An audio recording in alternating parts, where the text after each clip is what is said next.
mengenai attenuation of liver fibrosis using a herbal compound in fibrosis. It's focused on the plant extract compound 861 atau CPD 861. Sebagai outline saya pada hari ini, saya akan bahas mengenai sirosis hati, epidemiologi, dan diagnosis klinisnya, kemudian mengenai liver fibrogenesis, selanjutnya mengenai alternatif terapi dan studi klinis dari CPD 861 atau komponen 861 pada sirosis hati. Dan selanjutnya saya tutup dengan ringkasan. Outline saya yang pertama mengenai sirosis hati. Seperti kita ketahui semua bahwa sirosis hati merupakan isu kesehatan utama di seluruh dunia. Sebagai tahap akhir dari suatu kerusakan jaringan hati atau kita kenal dengan istilah fibrosis hati yang selanjutnya memungkinkan untuk terjadi gagal hati dan karsinoma sel hati sebagai komplikasinya. Dengan beberapa opsi kuratif yang masih sedikit dan tidak efektifnya terapi antifibrosis yang ada saat ini, menyebabkan terapi alternatif dikembangkan dan penelitian baru fibrosis hati lebih diperluas menggunakan diseksi sel, metode molekuler dan seluler yang ada saat ini. Secara definisi bahwa sirosis hati merupakan tahap progresi akhir dari fibrosis hati yang ditandai oleh dua model utama, yaitu perubahan vaskularisasi dan arsitektur hati dan pembentukan nodular generasi. Fibrosis hati sendiri adalah proses sikatrisasi reversibel yang ditandai dengan peningkatan dan perubahan deposisi matriks ekstraseluler di hati. Dan gambaran klinis dari sirosis hati yang kita kenal dalam dua bentuk, yaitu sirosis hati kompensata dan yang umumnya asimptomatik dan dekompensata, di mana dekompensata sirosis merupakan penyakit sistemik dengan disfungsi multiorgan. Asosiasi Eropa untuk liver pada tahun 2018 membagi sirosis ke dalam 6 tahap. Berdasarkan tadi adanya penyakit sistemik disease yang terjadi atau komplikasi yang terjadi pada sirosis hati. Adapun rata angka ketahanan hidup antara kompensata 12 tahun dan dekompensata 2 tahun.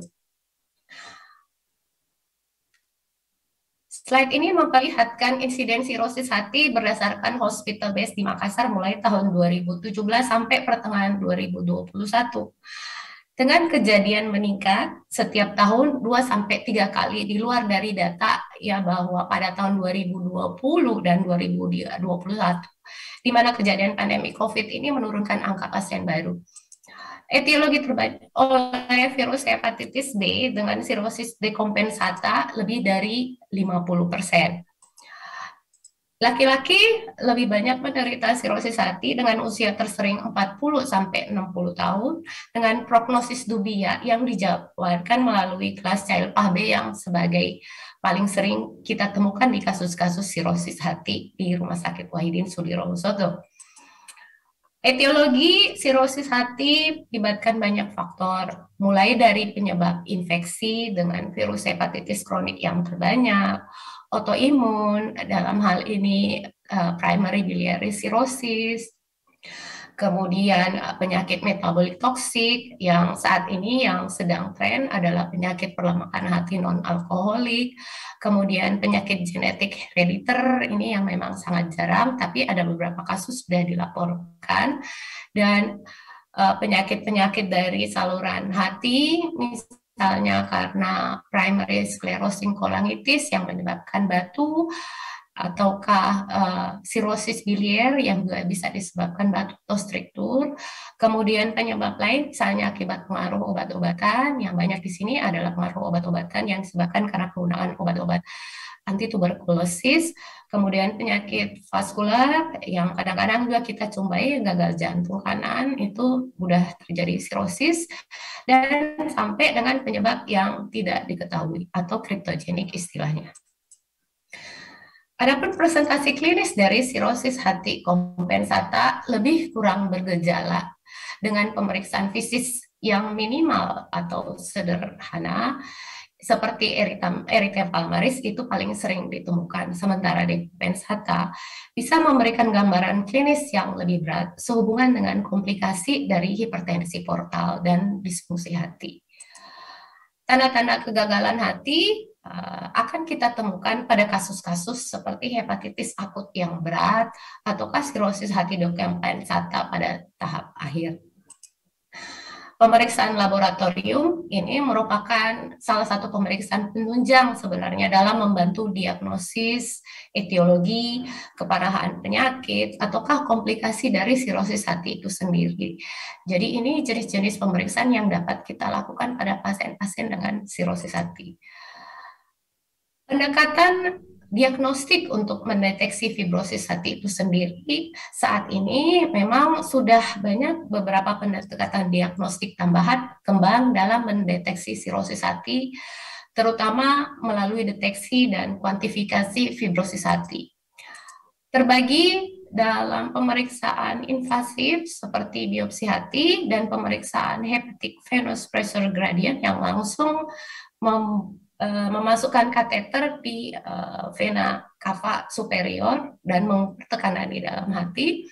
Kemudian pemeriksaan non-invasif lainnya seperti yang ditunjukkan pada gambar B, C, D, dan F.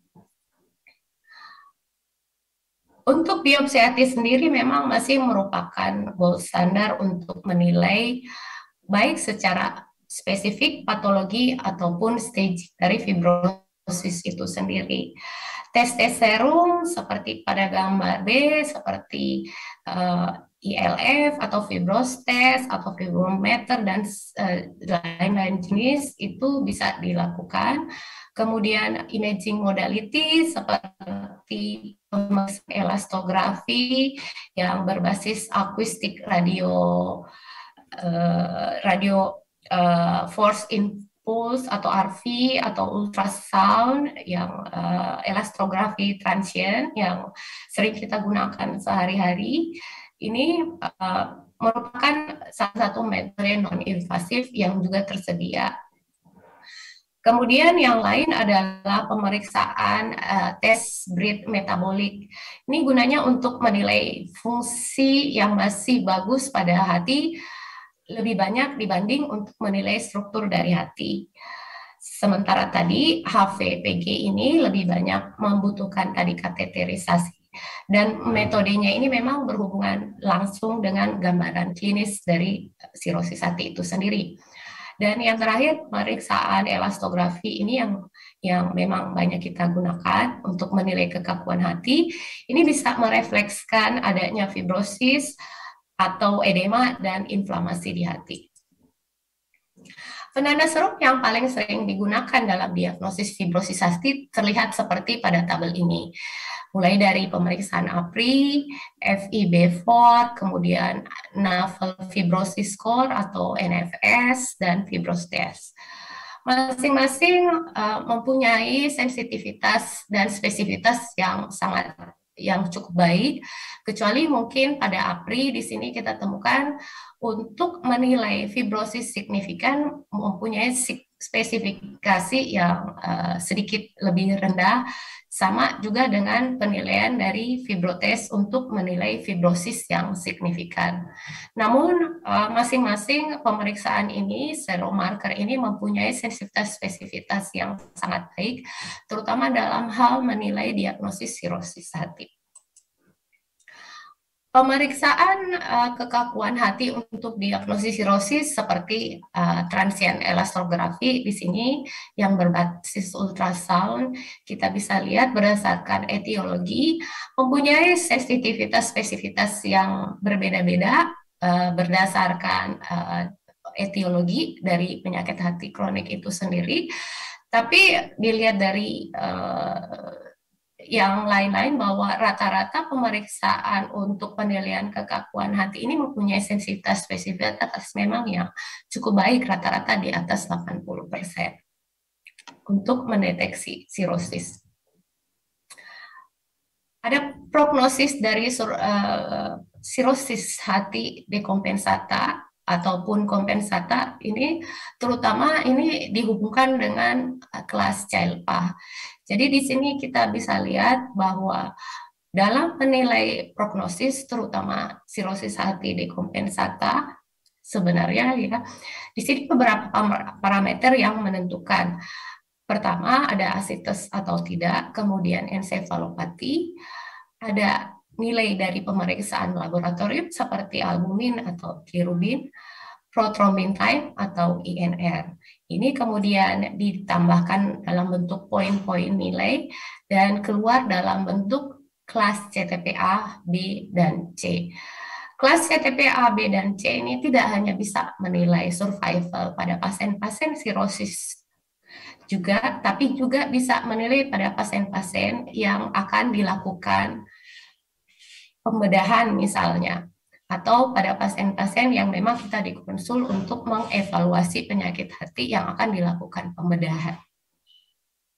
Di sini kelas CHILPA ini berhubungan dengan semakin tingginya nilai poin dari kelas CTP, ini angka survival dari sirosis itu sendiri juga semakin berkurang.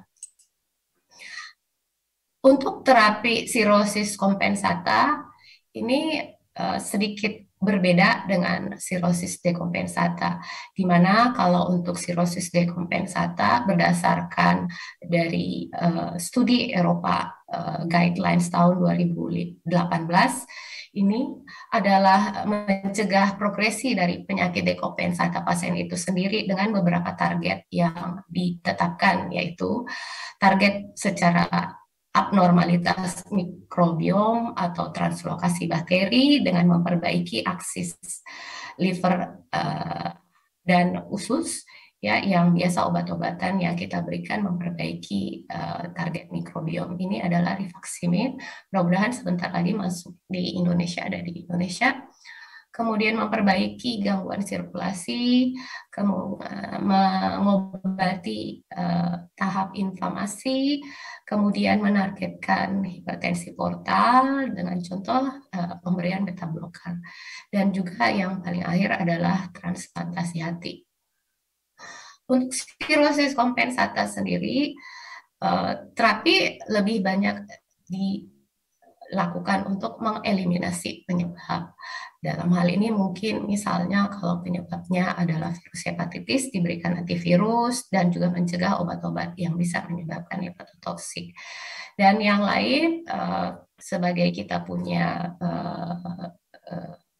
sendiri ya bahwa kita mendiagnosis pada pasien dengan sirosis kompensata, menilai tanda awal dari sirosis dekompensata itu memang sangat penting.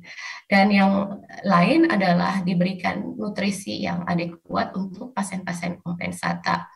Dan paling terakhir di sini, dan ini juga merupakan suatu terapi yang sangat penting pada fibrosis hati, ini adalah interupsi fibrigenesisnya dan meresorpsi dari fibrosis itu sendiri. Dan ini merupakan target terapi yang kalau dipikir memang merupakan dasar dari sirosis itu sendiri seperti yang sudah disampaikan per definisi. Saya ke outline yang kedua mengenai liver fibrogenesis. Kalau berbicara mengenai liver fibrogenesis berarti berbicara mengenai patofisiologi dari sirosis hati. Petunjuk dari sirosis hati itu sendiri adalah fokus pada fibrosis hati, di mana sel hati yang paling penting peranannya dalam fibrogenesis hati adalah hepatic stellata sel atau sel stellata hati. Kita lihat di sini bahwa sel hepatic stellata merupakan komposisi sel yang paling kecil sebenarnya dari tipe sel non-parenkim atau non-hepatosit. Dan hepatic sel stellata ini sebelumnya kita kenal dengan sel sel liposit, sel perisinosoid, sel storing lemak, adalah merupakan tipe sel utama yang memediasi fibrogenesis. Jadi meskipun jumlahnya paling kecil, tapi dia punya fungsi sebenarnya sangat besar. Dan pada normal hati, HSC ini atau sel hepatic stellata sel merupakan sel yang tenang sebenarnya dengan fungsi menyimpan vitamin A. Sel hepatic stellata sel ini berlokasi di ruang dis antara sel endotel sinusoid hati dan hepatosit. Dan pada hati yang normal, sel hepatic stellata yang tenang atau quiescent, kita sebut quiescent, itu terdiri dari 15% dari total jumlah sel hati dan sebagai penyimpanan retinoid. Selama ada kerusakan dari hati, seperti gambar di sini, hepatic stellata sel ini akan berubah menjadi tahap profibrotik yang memproduksi matriks ekstraseluler yang berlebihan dan pada akhirnya bisa menghasilkan fibrinogenesis dari hati. Jadi dari gambar ini kita lihat pada kerusakan hati di sini hepatic stellata sel yang tenang mengalami transisi menjadi hepatic stellata sel yang aktif. Dan kemudian lebih jauh berkontraktil menjadi myofibroblas. Di sini sel-sel lain juga mengalami transdiferensiasi menjadi fibrogenik.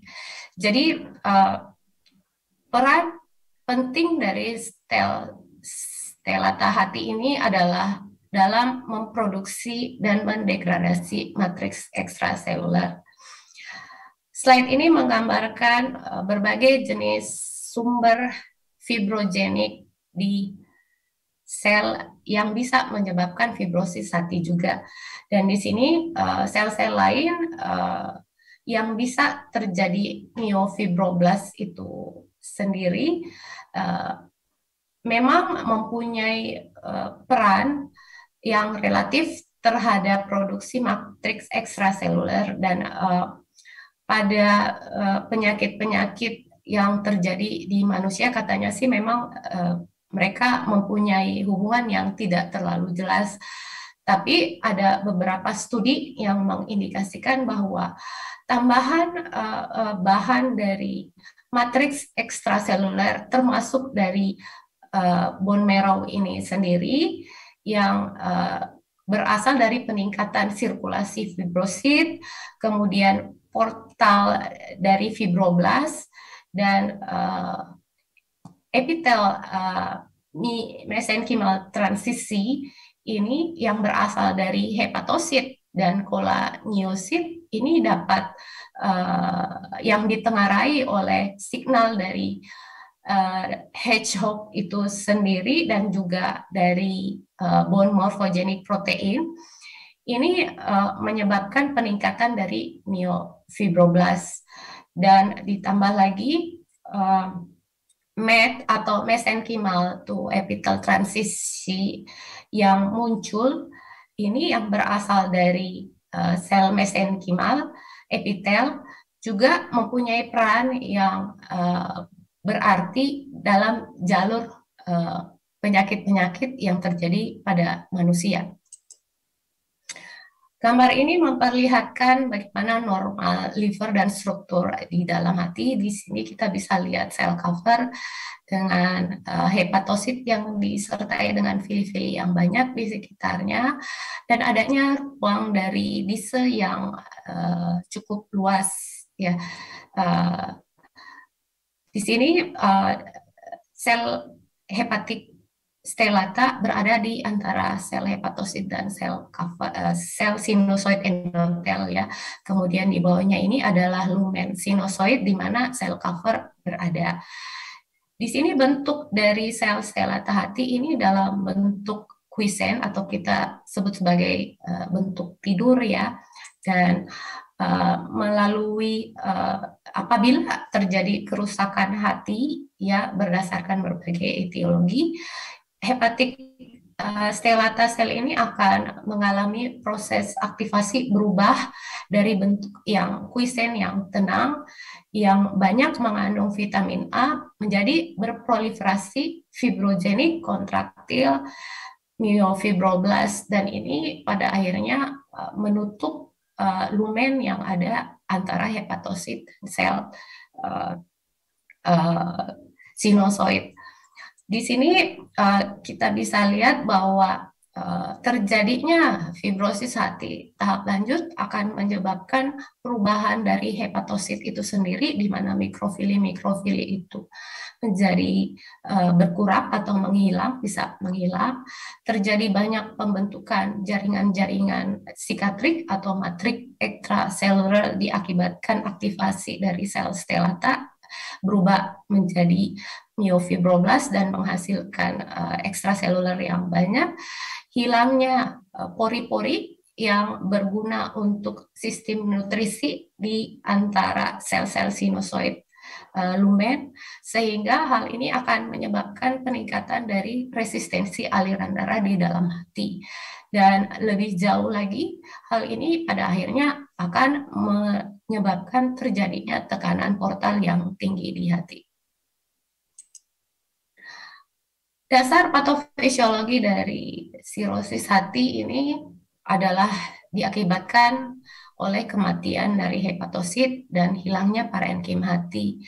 Ada 3 model ya yang tadi sudah kita lihat, ada fibrosis, kemudian terjadi perubahan pertumbuhan sel dan juga perubahan sirkulasi dan vaskular. Di sini pada saat terjadinya kerusakan hati, terjadi pelepasan sitokain dari sel hepatosit dan cover, begitu juga di sel sinusoid endotel. Hal ini akan menyebabkan peningkatan dari transforming growth factor, begitu juga platelet-derived growth factor, dan mengaktifkan sel hepatik stellata dan lebih lanjut lagi akan mengalami profilasi. Proliferasi ini membentuk kolagen. Kolagen ini akhirnya akan membentuk peningkatan lebih banyak lagi matriks ekstraseluler. Perubahan dari proses ketidakseimbangan antara matriks ekstraseluler produksi dan degradasinya ini akan menyebabkan perubahan-perubahan yang nantinya akan kita lihat dalam bentuk mikroskop.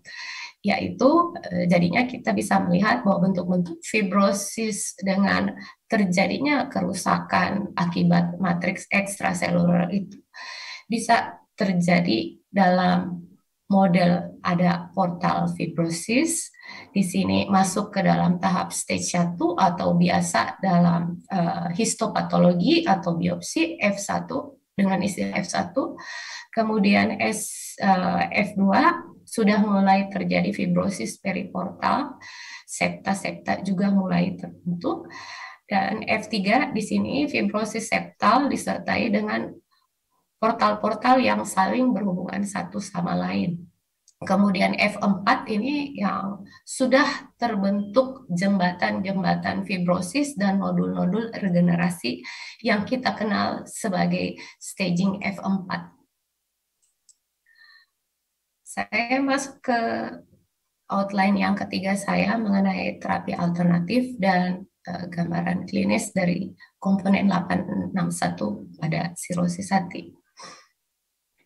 Sebagaimana kita ketahui bahwa perkembangan suatu hati yang normal sebenarnya membutuhkan waktu 5-50 tahun untuk terjadinya sirosis hati, yang pada akhirnya nanti akan terjadi gagal hati dan hipertensi portal.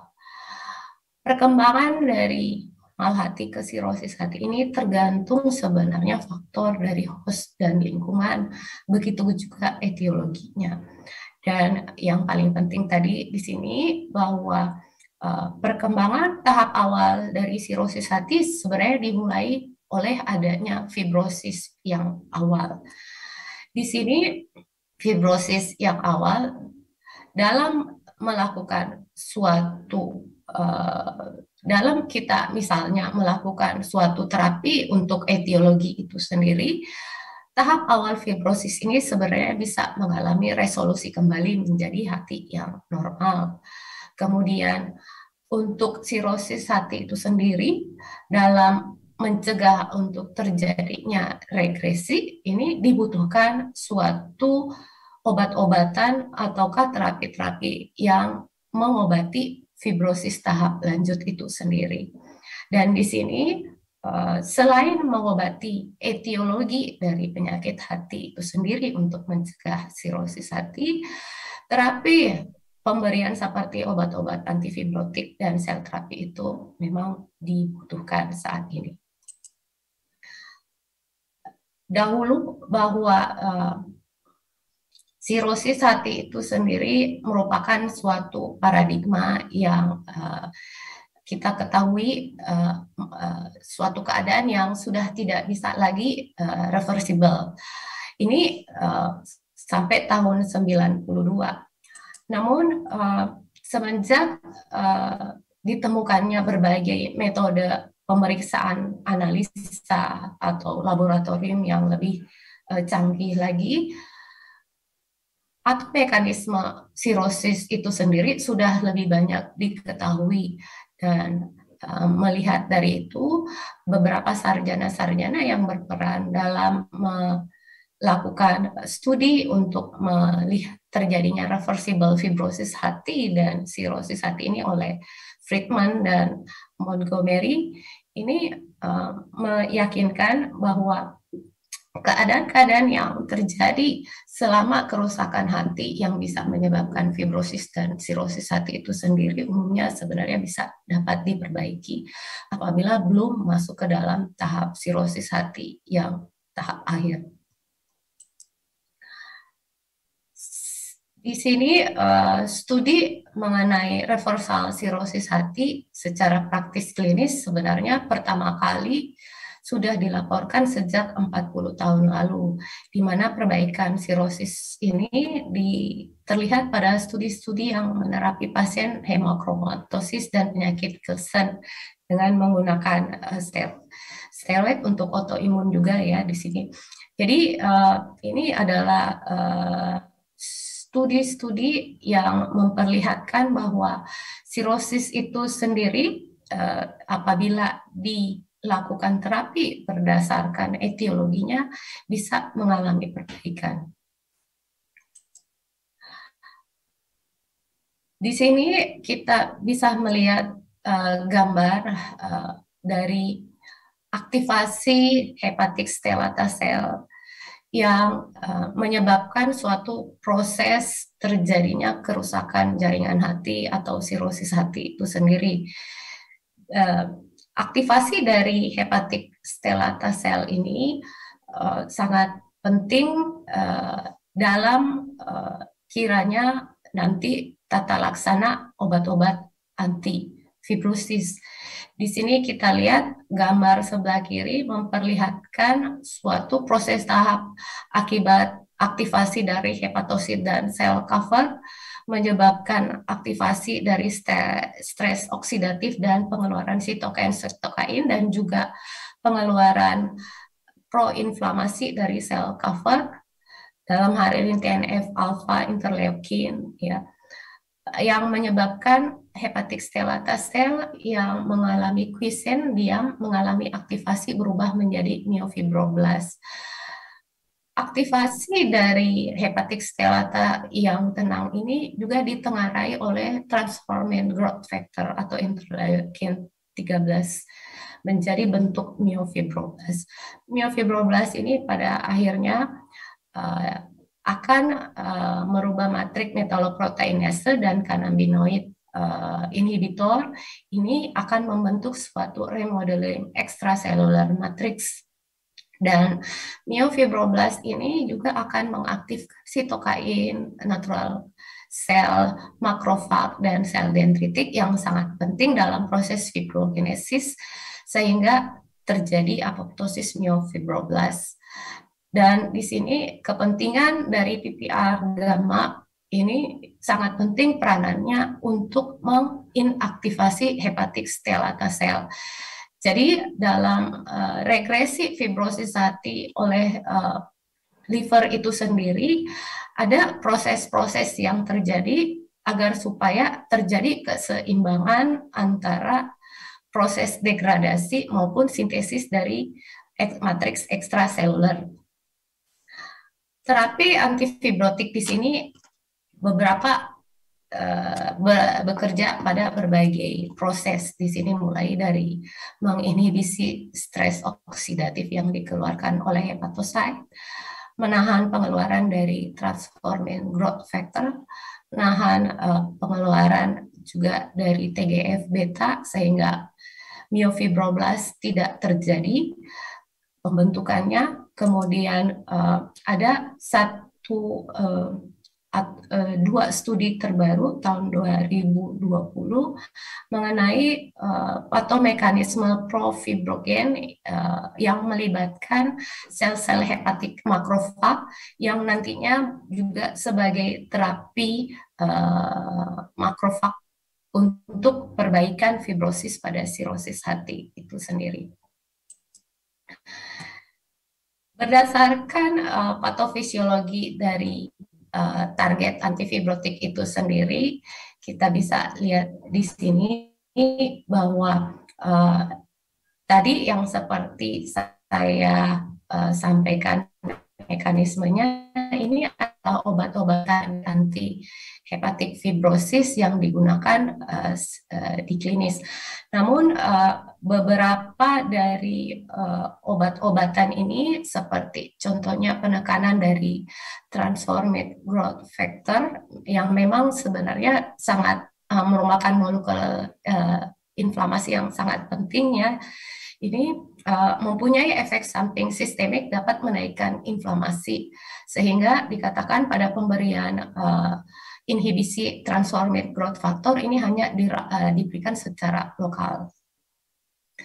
Kemudian pemberian lain seperti mencegah apoptosis dan aktivasi dari myofibroblast sehingga menjadi lebih tenang. Ini yang paling banyak, salah satu yang sudah ada keluar pengobatannya di sini adalah cannabinoid antagonis 1. Di sini cannabinoid antagonis 1 sudah ada di pasaran, namun mempunyai efek samping pada sistem saraf pusat dalam bentuk depresi, sehingga harus hati-hati diberikan. Untuk pemberian fibrosis yang berhubungan dengan non-alkoholik steatohepatitis, farsinoid X reseptor agonis merupakan salah satu terapi antifibrosis yang dapat diberikan selain juga kombinasi dari PPR gamma agonise. Melihat dari terapi-terapi antifibrosis yang saat ini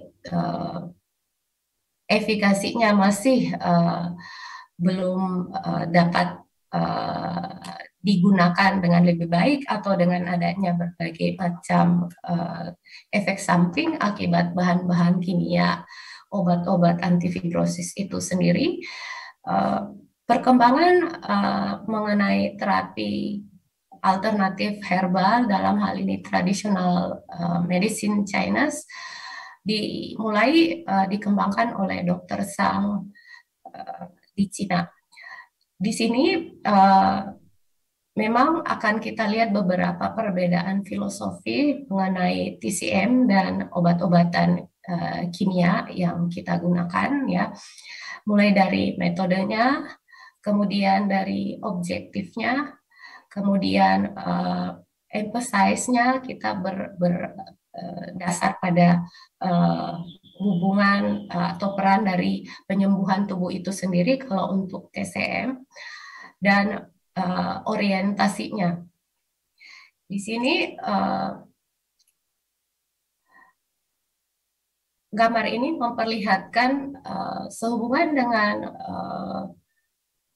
teknik teknologi yang terbaru yang bisa mengkombinasikan obat-obat kimia dan juga obat-obat tradisional Cina itu sendiri, sehingga beberapa kombinasi dari kedua obat-obatan di sini bisa menjadi salah satu mekanisme yang juga berperan dalam pengobatan antifibrosis. Di sini beberapa studi yang mengembangkan secara klinis pengobatan dari traditional Chinese medicine, mulai dalam pengobatan melakukan perbaikan dalam mikrofag sebagai antiinflamasi, ataukah meningkatkan fagositosis, aktivitas dari makrofag itu sendiri yang berperan untuk memfagositosis aktif dari hepatic beta cell yang bisa menyebabkan peningkatan dari matriks ekstraseluler. Ini sudah ada penelitian beberapa obat-obatan tradisional medicine.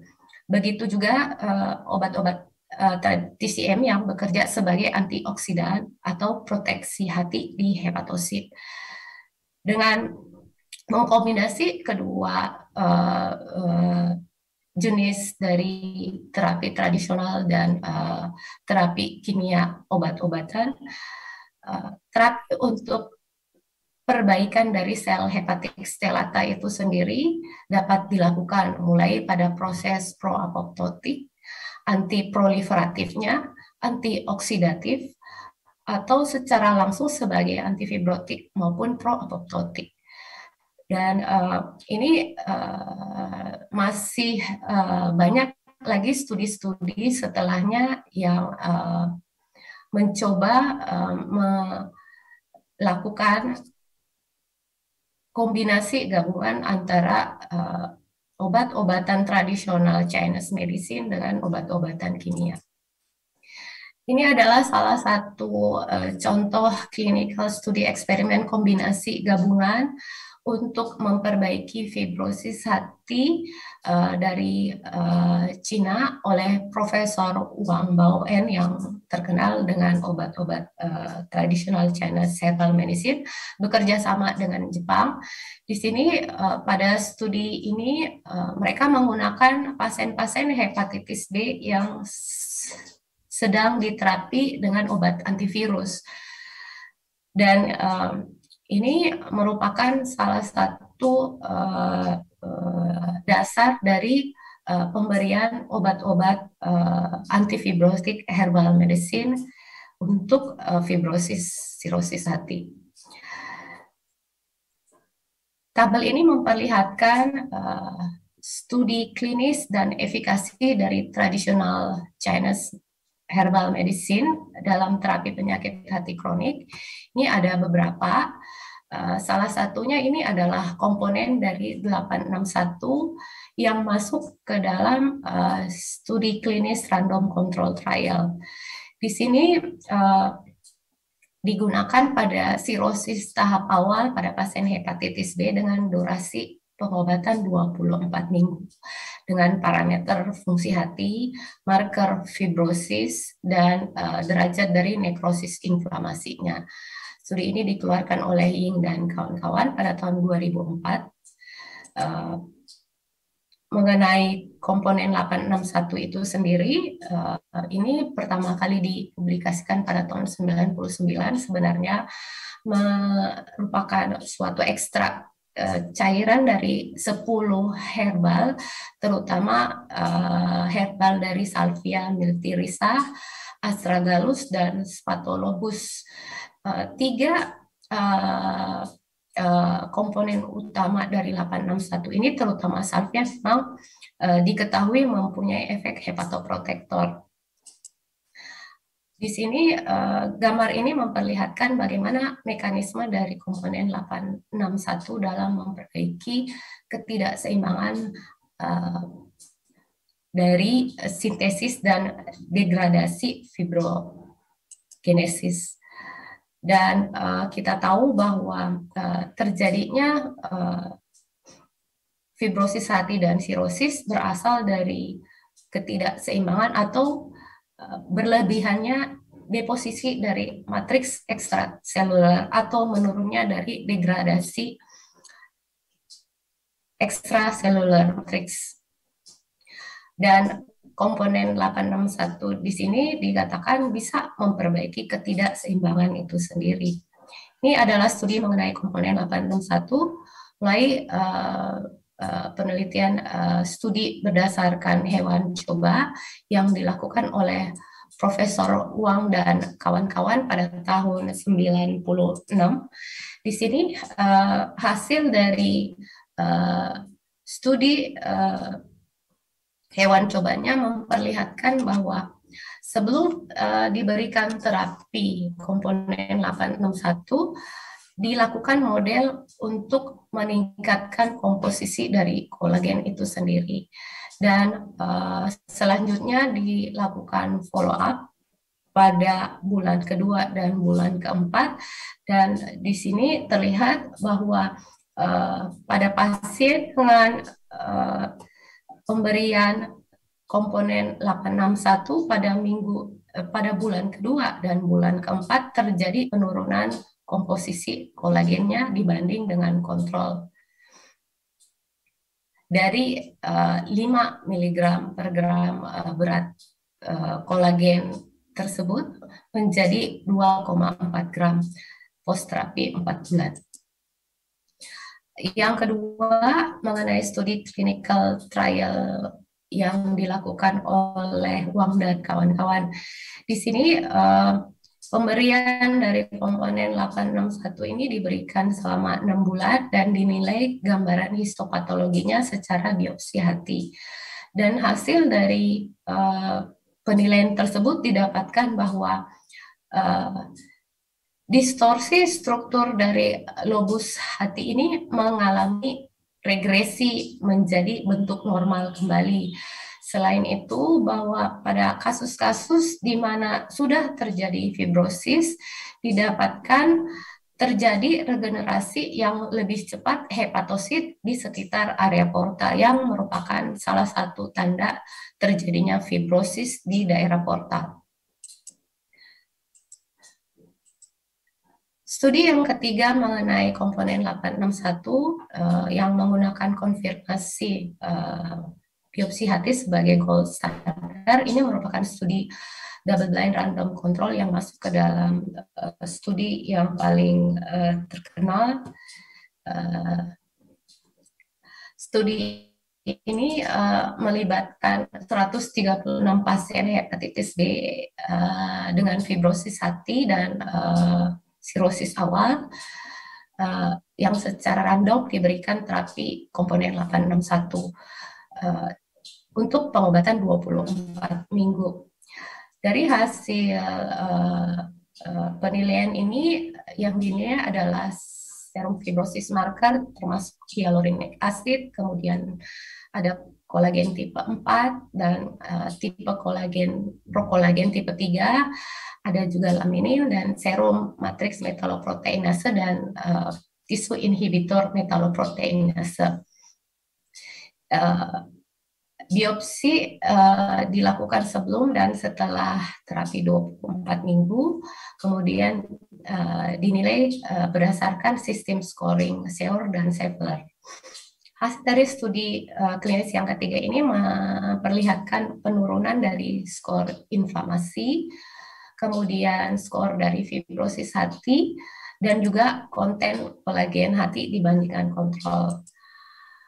Perbaikan skor fibrosis hati yang lebih dari 2 yang dikonfirmasi oleh biopsi hati dicapai sampai dengan 50% dibanding kontrol yang hanya mencapai 20%.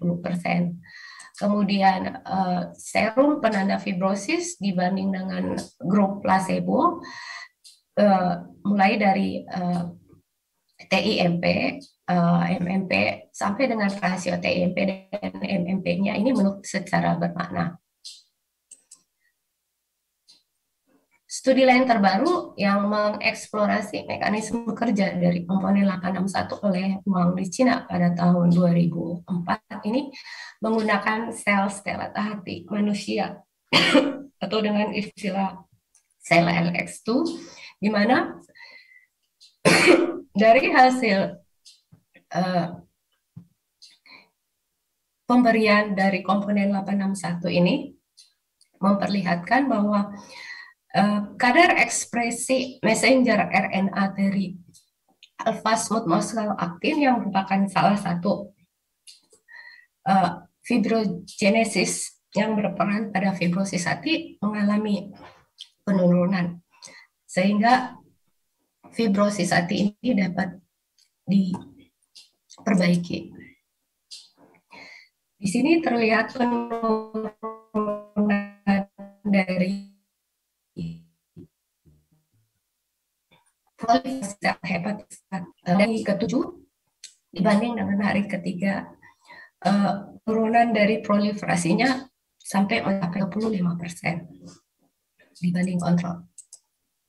Studi lain yang melihat mekanisme dari saya minta maaf. Iya, nggak apa-apa. Ya. Saya minum dulu. Iya, silakan dok. Sekaligus saya mengingatkan waktu mungkin kurang 5 menit dok. Terima kasih dok.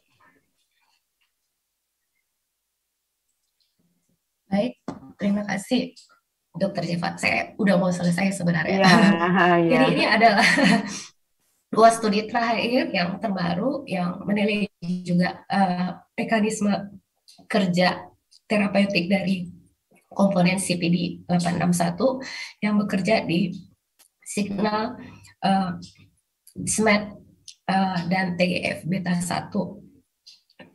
Ini merupakan 2 studi pada hewan coba. Dan sebagai kesimpulan dari mekanisme terapeutik komponen 861 ini kita bisa lihat berdasarkan tadi studi-studi mulai dari hewan coba sampai dengan studi klinis, ini bahwa komponen 861 bekerja menurunkan prokolagen 1, 2, 4 melalui messenger RNA-nya.